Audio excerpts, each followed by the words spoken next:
Greetings. Here we are. We're going on an Herbal Odyssey. We're going to do it on land because I don't want to deal with you know who. But we can explore the characters of the Odyssey through the leaves. Yes, believe these ones. I'm also talking about the leaf found in a book. Homer? Nah. A botanical field guide. Yes, that's what I'm talking about. So follow along with me on an Herbal Odyssey as I do a brief herb walk, as I talk about some of these herbs that are just that I could find in my local landscape that relates to the characters of the Odyssey. Come along, let's go. Oh, it's water. It's just what I call water. They're like, it's salt water. We can't drink this. And they're like, thanks, but no thanks. Who's next? Athena shows up. Whoopsh, puts a staff into the ground.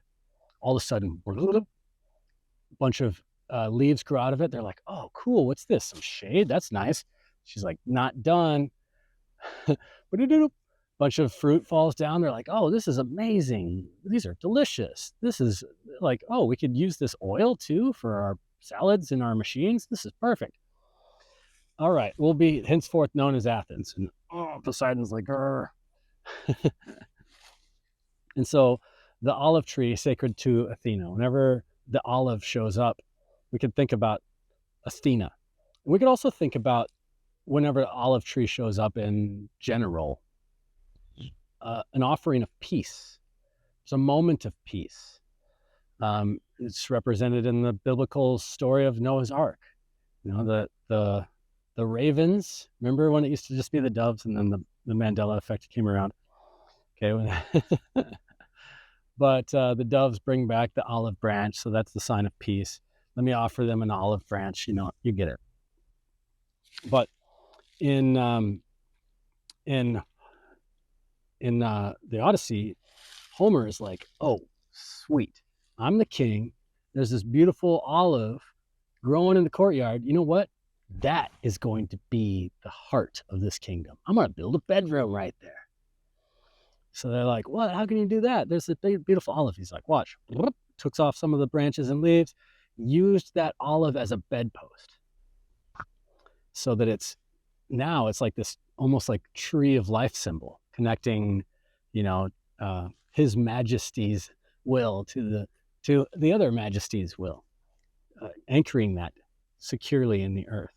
And from there, that's the most private abode of the entire kingdom, or maybe the heart of civilization itself, the olive tree, which is interesting, that you might see olives like on the floor of the Oval Office or on the insignia of the police. And even olive sometimes is given as like a laurel wreath for the winners of the Olympics or something back in time. So there's that olive, but then there's other olives that come up through the story too. Like when they're fighting the Cyclops, the men are like, oh, what's this? They find a piece of raw green olive wood and they temper it in the fire so that it is nice and strong, and they use that to drive through the Cyclops. And so here in that story, there's this representation of using the human intellect, the mortal intellect, to overcome the wild and unruly forces of the gods and the demigods, and their monsters, Cyclops.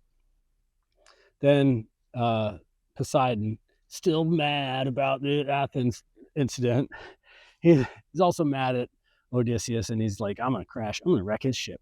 So he wrecks him, and poor Odysseus is swimming for a couple days, and then Athena comes and guides him into a little inlet, and he crawls up onto shore, and he takes refuge underneath an olive tree. It becomes his shield, his Athenian shield, so to speak. And so there is a representation of a moment of peace from conflict in both of those stories. But in this other story, where Odysseus is underneath the olive tree, it's a single branch, and then it's branched. One branch is the cultivated olive tree, which is Elea. And another branch is the wild olive tree. That's what this one is, the Philia. And what's going on at this particular moment is this alchemical recombining, this meshing of Odysseus's wild nature and his civilized nature. He had to have the wild nature to do whatever it takes to survive. He couldn't be a civilized king doing all that stuff out there. Surely, he had to tap into his wild survival nature. He can't go back to his kingdom as a feral, wild wanderer. So underneath the olive tree in that moment is a alchemical fusion of his dual personality, of his wild nature and of his civilized nature, bridging these two realities, really. And so for this plant, this one is growing in the woods. It's growing in the wild. It's kind of not growing right in the middle of the woods, but yeah, we're a ways back. Right over there, about 40 yards or so, is civilization, the yard, the fence. So it's out here. And this is the autumn olive. The autumn olive. And it's not a true olive like the ones that, we make olive oil with. But it's called so because the bottom of the leaf is white and moon-kissed and Athena-kissed. It's got that Athenian shield to it, the marks of that. And then as it bears fruit later in the year, they're little tiny fruits that are really high in, lycopene and a whole bunch of other things that are excellent sources of antioxidants that make it a really great plant for things like all types of heart conditions, including cholesterol. It's helpful for regulating and tonifying the structure of the cardiovascular system as it is. And also, liver things, blood sugar, which is the thing that connects us, our will, and maybe even our higher civilized, ordered intellect is through the blood sugar aspect. So regulating that. And the other thing too is that while it's fruitful, it's not like, you come out here with a big old basket, like you're, or a big old barrel, like you're picking up acorns, or you're picking up apples or something that you're going to bring back to the community and harvest. This is like the foraging food for the resourceful forager, for the wild one out there. So it has that resourceful nature. It has that peace, that respite from the midday gathering. I got a lot of work to do, but my food isn't going to be prepared yet. I'm going to bring it back to civilization to do so. So that's the autumn olive. What a beautiful plant. Oh gosh, I don't think the camera is picking up the shine and sheen. It's so shiny on the underside though. So it's glowing with this like white, it's like not white, it's silver. It's like silver glowing. It's beautiful. Yeah, the autumn olive on our journey. So now let's talk about Circe. Circe was the enchantress. And for those who are unfortunate enough to come to Circe's island, she would turn them into animals. And that's where they'd be for the rest of their life, as animals, as pigs. Sometimes it's depicted as like big cats. I've seen paintings where I think it was like lions or something like that, or tigers. And so, where can we find that? Right here.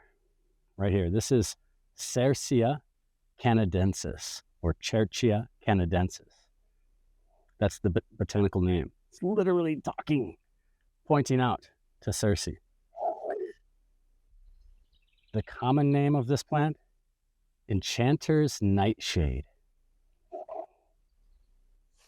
So in the Odyssey, Hermes is like, oh no, I know what's going to happen.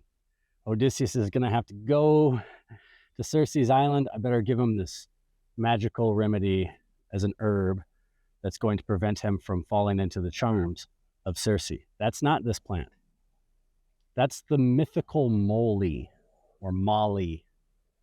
And molly or moly, I always think of like, maybe nowadays where maybe, I don't know for sure, but when we say somebody slipped them a molly, you know, like as in some sort of aphrodisiac love potion or something like that, it might be tracked back to that.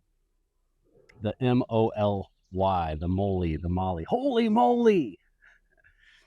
Now that plant is described as kind of like a milky white flower with a black root. And a lot of people who are into botany now, they think that that might be the snowdrop, which is something that would, you know, pop up in my climate here in like March, you know, when the snow is still on the ground. It's one of the first flowers that you see. That's not this plant. This plant is the enchanter's plant. This is Circe's plant. This is the one that's associated with the charms of Circe and her animal nature. So as a nightshade, this isn't a real nightshade. That's also like a common name. The word nightshade, typically, you know, the nightshade family, the Solanaceae family, it looks kind of like a nightshade in a way, like the leaf, the way that the leaf is shaped and its arrangement, and even kind of at the joint where the leaf is next to the stem, there's this purplish color there that even looks like a nightshade.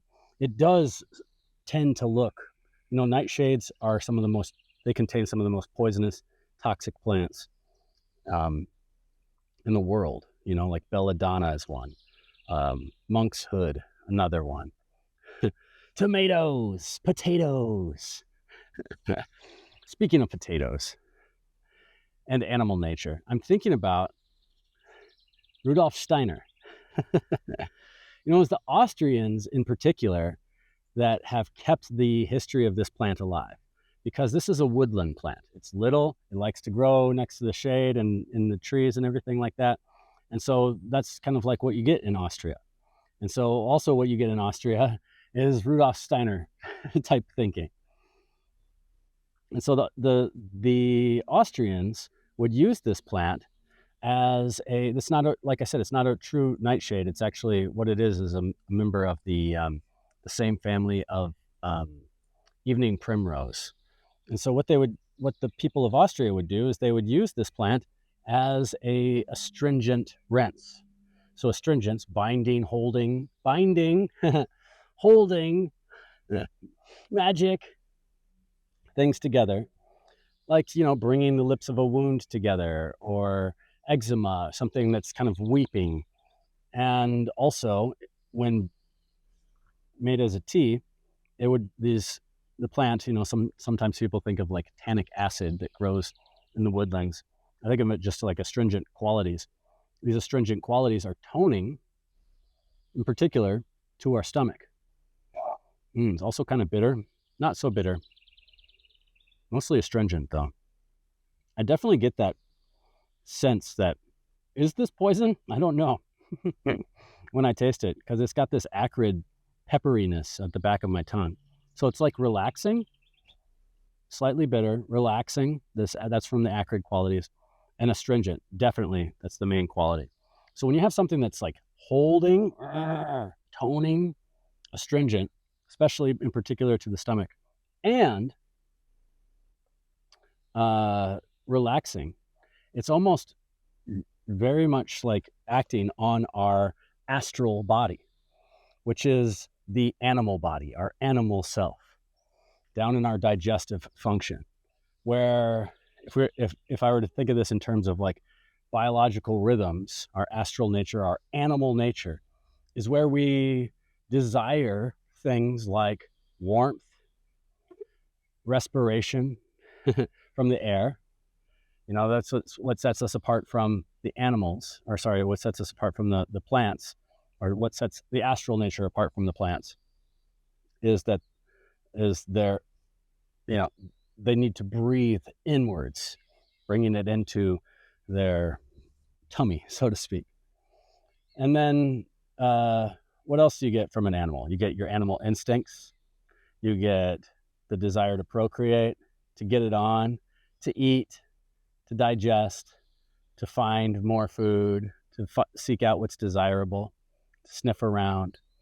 And so something that's toning to the stomach, to that, the main facilitator of our digestive like containment, as well as relaxing. So it's like really working both ways within this astral body of ours. So that's where I'm thinking about Steiner, because he's the one that talks a lot about the astral body and the etheric body.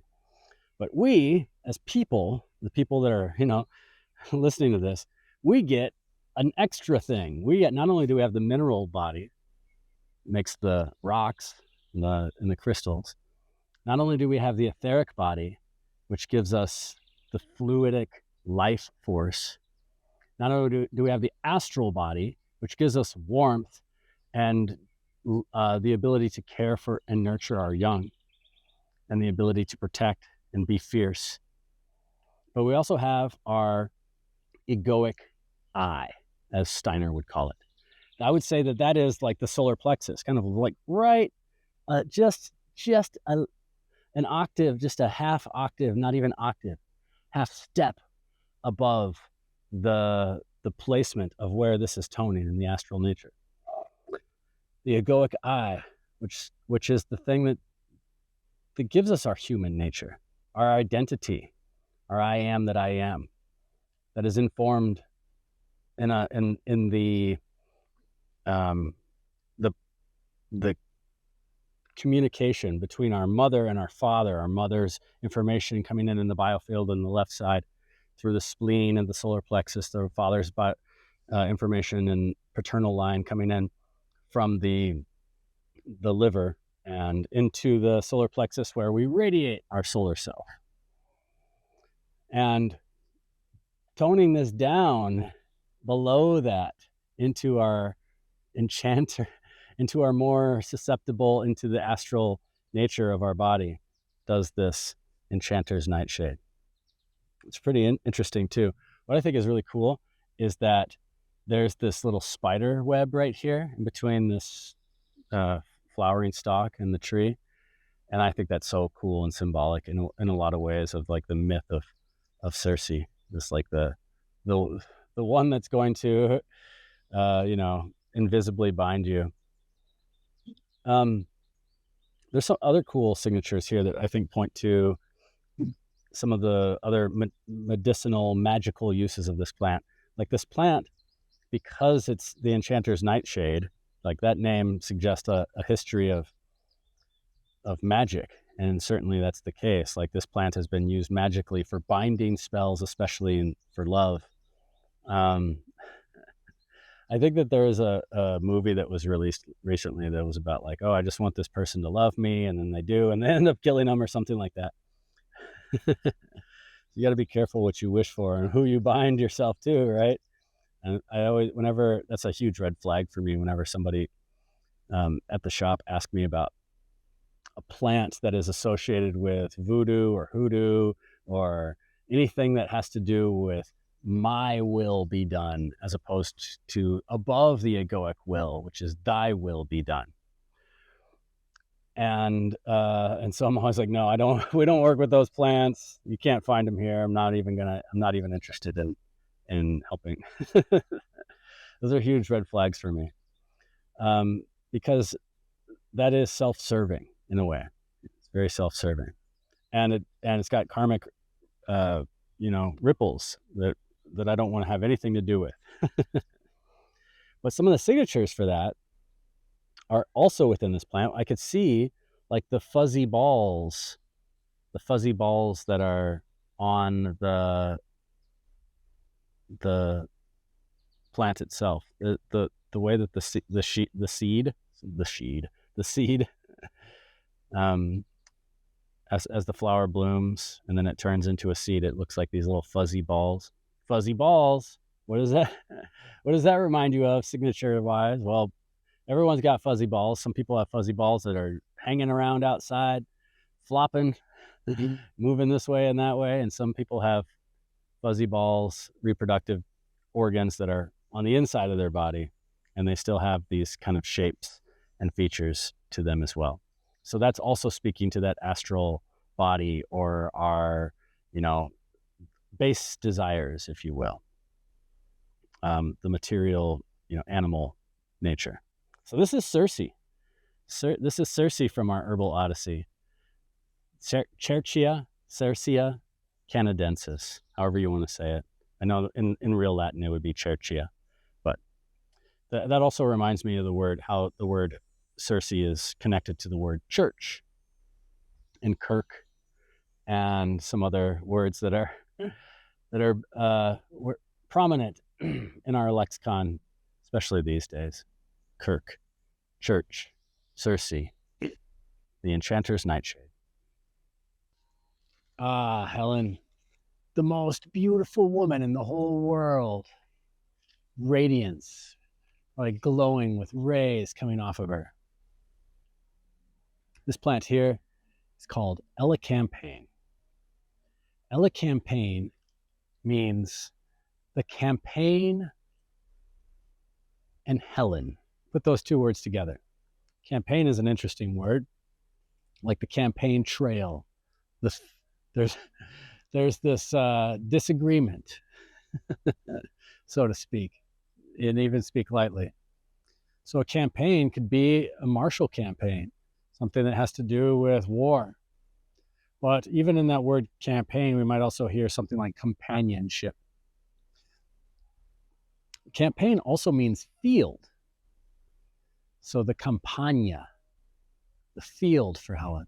So the war for Helen of Troy, or the way to find Helen of Troy in the field. So as Helen left, she was taken by Paris. Did she go willingly? Was she abducted? Suppose at this point of history, it doesn't matter. What's done is done.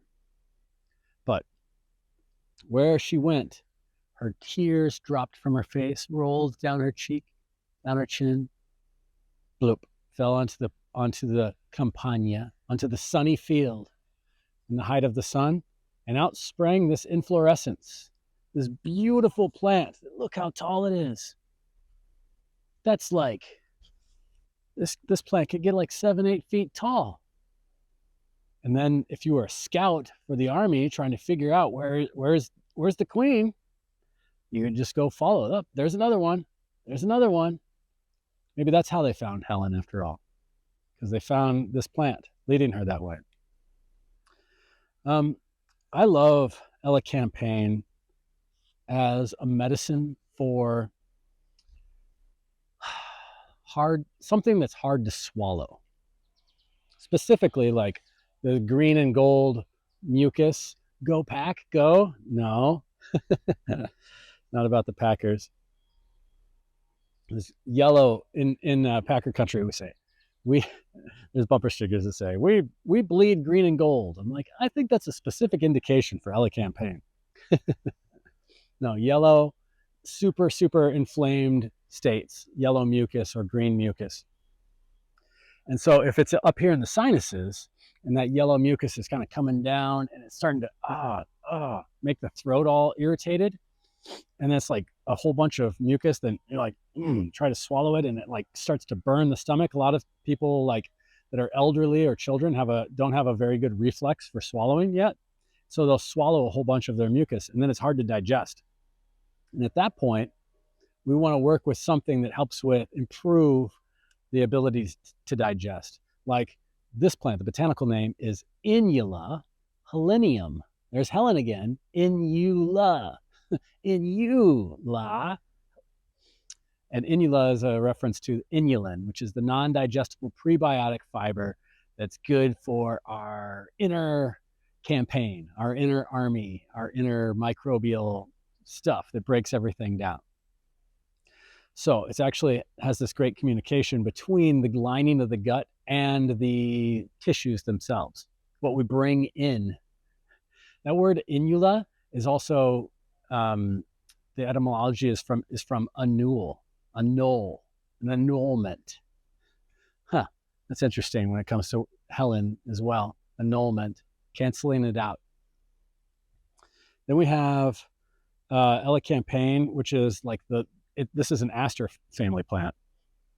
The aromatics aren't quite here. They're concentrated in the root. The aromatics in the root are off the charts. It's super, super strong. And it's really, really bitter. And things that are aromatic and bitter moisten the core of the body and stimulate away. That's what aromatics do. They move things out. Things that are bitter move fluids in like a drain. From the ether element, the combination of ether and air, that's what bitters are. So think of it like a drain, and it's where in a drain, a metaphor, all the fluids are concentrated towards the center. There's that spot in the drain where no fluids are. That's the innermost soft, still spot of our biology. And if that is all congested with mucus, irritation, we can work with Elecampane for that, to bring it up, let it off your chest, let it be spoken. And so there's a great signature for that. Can you see these gigantic leaf? I mean, let me take one off, may I please? This is the signature for the lung right here. Big old lung-shaped leaf. Boom. That's a big Elecampane lung leaf. And then on the bottom, there's all this like fuzziness. That's the cilia. That's the stuff that's trying to break it up. So I always think of like damp, stagnant congestion with Elecampane for damp, stagnant congestion, because it's actually moving those fluids on the inside of the body to express them out again. So it actually can create a cough that's like kind of been like a chronic cough for a long time to be really productive, and it makes it really come up, moves that mucus a lot. And then if people swallow it, then that becomes a problem too. So that's another indication for this plant. And then there's so much more to discuss with Elecampane. Like, this is a great plant for as like a lymphatic alterative. It's a great one for blood sugar. That's the inulin, and this relationship between inulin and insulin, and the relationship also between inside and outside, which is what blood sugar is trying to do. It's trying to bring us, from Steiner's perspective, it's like diabetes is like a lack of full incarnation. And so this bringing that blood sugar into the tissues, the starchiness of the inulin, deep into the tissues, is like fully incarnating us to what it is that we need to feel. Why are we not fully incarnated is an interesting question for an individual or a practitioner. Like, somebody not feel worthy to receive the sweetness of life? That's an interesting point of view. Maybe it had something to do with the conception as well. It's a lot of things to think about that could be on the record. But anyway, I love Elecampane for this very specific thing: the inability to express oneself, especially as if Helen, a woman who is now a foreigner in a foreign land, they can't find the way to express themselves. I have my desires and I have the things that I like, but so this can be really specific to a foreign woman in a foreign land. That they just don't feel like their communication is landing. I'm talking, but it just doesn't seem like anyone's listening, or I don't have the words to say it. And this concentration of energy wells up in our throat chakra, which is our creative aspect. Let there be whatever else, the fiat that comes from our desires and our intentions and our higher aspect through the word, through the spoken word. And it's like, what did you just say? What did you say, lady? I don't understand. I don't speak that language. There's the queen again, the queen of those. She's asking for something, and we don't have that stuff here. That's not our custom, and that gets stuck and concentrated. So I love working with Elecampane in that way. Maybe we could work with it as a flower essence. Maybe we can work with the actual root itself and just chew on it and feel like, yes, finally, I can get this off my chest. I can swallow that morsel that I have this conflict about from the German New Medicine perspective, which is where like swelling and goiters come from. Like, boy, this is a hard pill to swallow. What do you mean you don't have olive wood beds here? So Elecampane, the Campania for Helen of Troy. Ah, yes, Yarrow. Warrior wort. Wound wort. Named after the great Achilles. Achillea millefolium. Mille means thousand, and folia means leaf. The thousands of leaves on this leaf. The fractalized nature of the leaf. Achilles, I heard your mother was an immortal goddess, but you can't be killed. Well, I wouldn't be bothering with a shield then, would I? The humble umbel that we find in nature, this is a signature for the shield, defense. We find it in plants like Queen Anne's lace, which is growing right here, right next to it. You can find it in plants like the elder tree, which has big shield-like signature to it. Signatures of defense, somehow, perhaps magical, perhaps, our body's own defenses. That Thessalonian you're fighting, he's the biggest man I've ever seen. I wouldn't want to fight him. That's why no one will remember your name. But we remember this plant. Achilles comes to us in the Odyssey. We see Achilles in Hades. And he is bemoaning that he would rather be alive and a serf, someone tending the land,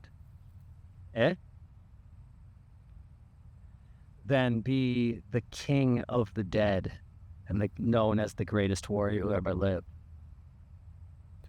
And so with this plant, both are true. We have yarrow, this plant, grows kind of like a weed. And where it grows, it tends the landscape.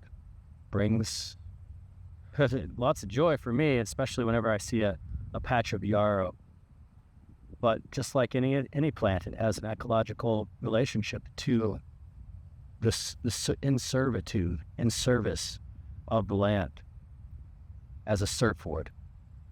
And then also we also have a connection with yarrow as the medicine for the warrior. Back when there's some accounts of Achilles, maybe he was trained by Chiron the centaur.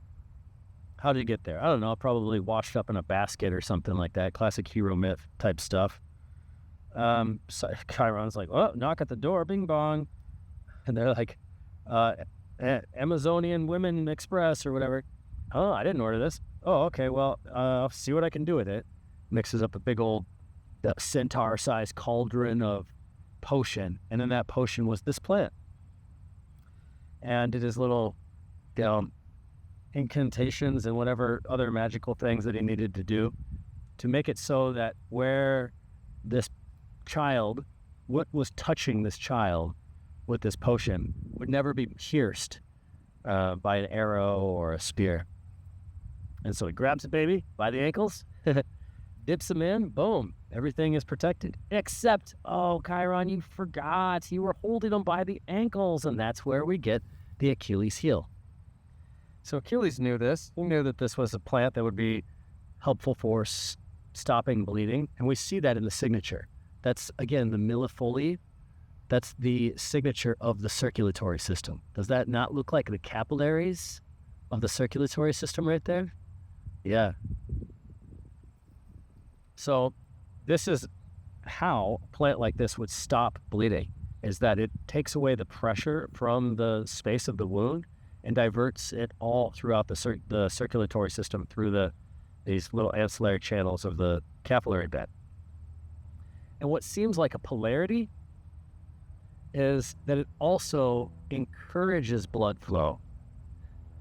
In that if you have a hematoma or a bruise or an area where the blood actually isn't flowing through the body, Yarrow, and the application of Yarrow, will help move that again. So the polarity is stops blood and moves blood. And it rectifies that through the capillary bed, which is kind of like the furthest part away from the heart.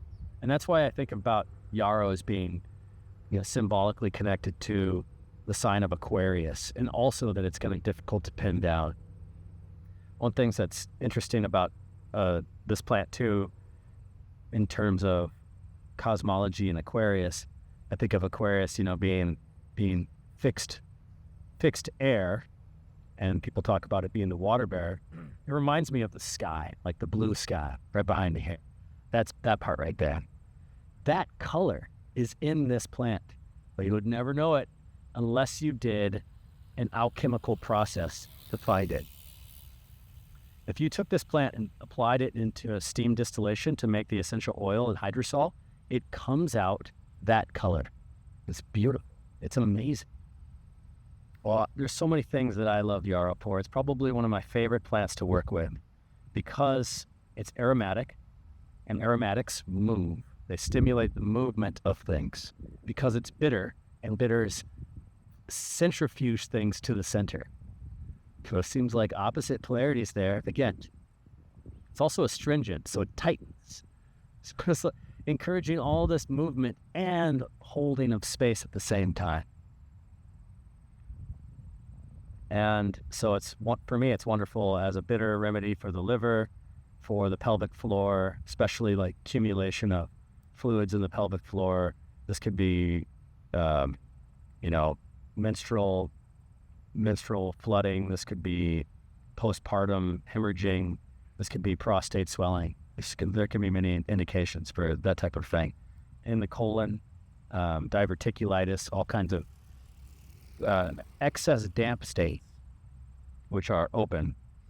And this plant encourages the movement of that dampness to flow away and to tighten that space back up again. But I love that it's connected with the warriors and the land, servitude of the land and of the immortality of what comes from acts of servitude for the sake of bravery, courage, honor, and that's Yarrow.